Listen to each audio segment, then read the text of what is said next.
Moikka moi, VV tässä. Haluan tänään näyttää yhden siisteimmän jutun ikinä, nimittäin miten tehdä tekstityksiä videoihin täysin tekoälyn avulla. Tämä seuraava prosessi on mitä käytän tällä hetkellä omien videoiden kanssa, ja tässä videossa muun muassa on myös samalla tekoälyllä tehdyt tekstitykset. Lähdetään katsomaan, miten tekstitys tehdään, minkä sovelluksen tähän tarvitset. Varoituksena tästä, tämä seuraava prosessi, minkä näytän, vaatii Mac-tietokoneen eikä toimi muilla laitteilla. Tosin jos joudut tekstittämään paljon videoita, Mac-tietokoneen hankkiminen tähän saattaa olla yksi vaihtoehto, mikä voi maksaa itsensä takaisin nopeastikin. Tästä samasta tekniikasta saadaan kyllä versio, mikä toimii myös Windows-tietokoneella, mutta on huomattavasti vaikeampi pystyttää. Ensimmäinen, mitä tarvitset, on asentaa Mac Whisper.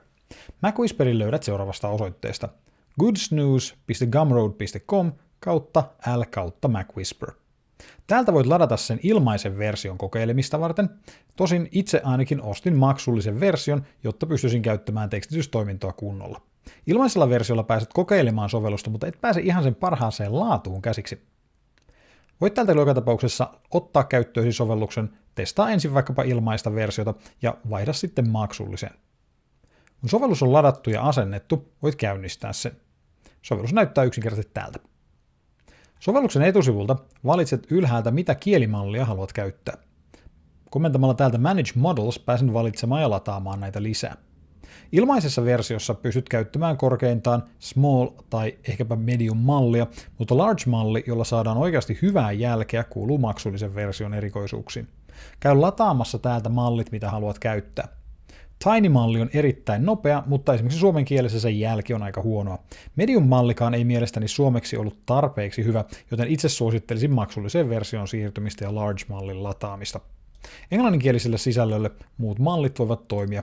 Muita kieliä en itse ole testannut.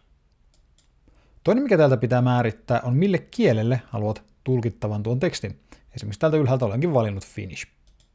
Voit hienosäätää tänne myös muutamia muita juttuja. Esimerkiksi täältä löytyy tämmöinen pieni valikkonappi, jonka alle voit laittaa juttuja, mitä haluat korvata toisilla. Esimerkiksi itselläni on krooninen ongelma siinä, että web-ope, joka on monissa videoissani sanana mukana, ei ole jotain, mitä automatiikka osaa kääntää, ja kertoo minulle kaiken näköisiä vaihtoehtoja, joten olen tänne tehnyt korvauksia, mitkä sitten korvautuvat web-opella. Seuraava askel on todella simppeli. Raahaa tänne päälle video tai tuo sellainen Open Files-napilla. Voit myös laittaa tänne ylälaitaan YouTubesta www-osoitteen ja hakea sen. Tämä tukee eri muotoisia tiedostoja, MP4, vaveja, videotiedostoja, moveja. Ja esimerkiksi tässä avaan täältä kansioni ja raahaan täältä tiedoston tuohon päälle, minkä haluan tekstittää. Tämän jälkeen automatiikka alkaa pureskelemaan tätä videoita ja tekstittämään sitä. Tekstitys alkaa, niin tänne alkaa ilmestymään ensimmäiset tekstit silloinkin, kun transkriptio on kesken, ja voit tarvittaessa korjata niitä. Esimerkiksi nyt videota transcribataan, ja olemme vielä 0%, mutta näin olemme saaneet ensimmäiset kohdat tänne näkyville. Ja huomaamme tässä, että jälki on itse asiassa varsin hyvää. Ensimmäisessä kohdassa kylläkin on kirjoitusvirhe. Jos kirjoitusvirheitä näkyy, napsauta täältä tällaista A-painiketta, mikä näkyy jokaisen tekstin päällä, kun siirrät hiiren siihen, jolloin pääset muuttamaan sitä. Esimerkiksi näin voin käydä korjaamassa täältä tuon tässä-sanan. Mutta täältä saat siis tekstityksen, odottele vain jokin aika, ja hetken päästä sinulla on tekstitys luotuna. Ja näin transkriptio on valmistunut. Tässä oli 6-minuuttinen video, jonka transkriptio valmistui 3 minuutissa. Ja voin käydä läpi sen tässä kokonaisuudessaan. Muutamia mielenkiintoisuuksia. Olen huomannut usein, että tämä hallusinoi videoidini loppuun. Eli täällä ihan lopussa, missä ei pitäisi itse olla mitään enää, missä musiikki päättyy, voi tulla kummallisuuksia. Muutaman kerran tämä on esimerkiksi lisännyt tänne ilmoituksen, että tekstityksen teki Yle tai jotain tämän tapaista. Näitä tietysti kannattaa käydä poistelemassa. Loppukohtaa kävisin tarkistamassa erityisesti. Valtaosa muusta on erittäin hyvää jälkeä. Ainakin omalla äänelläni tekemäni nauhoitteet saan melkein 100% täydellisinä.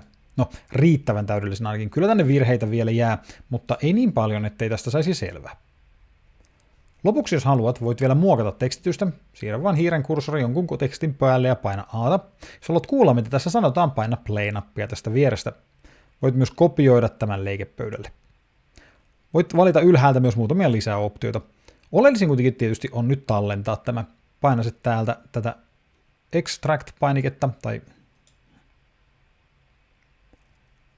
seuraavana tallennamme tekstityksen. Laajennan ikkunaa hieman, koska Export-nappi oli jäänyt pienen koon takia piiloon, ja valitsen täältä Export. Exportin jälkeen voin valita, missä muodossa haluan tekstityksen tallentaa. SRT-muoto sopii esimerkiksi YouTubeen, Facebookiin ja oikeastaan kaikkiin videoeditoreihin. Valitsen sen ja komennan Export. Tämän jälkeen valitsen vielä, mihin kansioon haluan tallentaa, ja valitsen Save. Ja näin tekstitys on tehty. Tekstityksen rakentaminen tällä tavalla ei ole tämän vaikeampaa. Tekstityksen on todella helppo tehdä tällä. Se tuottaa hyvää jälkeä, hämmästyttävän hyvää jälkeä suomen kielestäkin, ja pystyy sitten helposti tekemään tekstityksen mistä tahansa videosta. Nykyisellään siinä on myös batch-ajo, millä voisit useampia noita tekstejä tehdä yhdellä kertaa, ja myös tekstin kääntäminen kieleltä toiselle, tosin en ole vielä itse oikein keksinyt, mihin käyttöliittymän kohtaan se oli haudattu. Joka tapauksessa paljon ominaisuuksia löydät tästä MacWhisper-sovelluksesta. Jos joudut tekstittämään ison määrän videoita, tämä on yksi parhaita sovelluksia siihen käyttöön, ja tekee sen tekoälyllä ja todella hyvällä jäljellä. Tämä tekstityksenhän voi sitten viedä minne tahansa.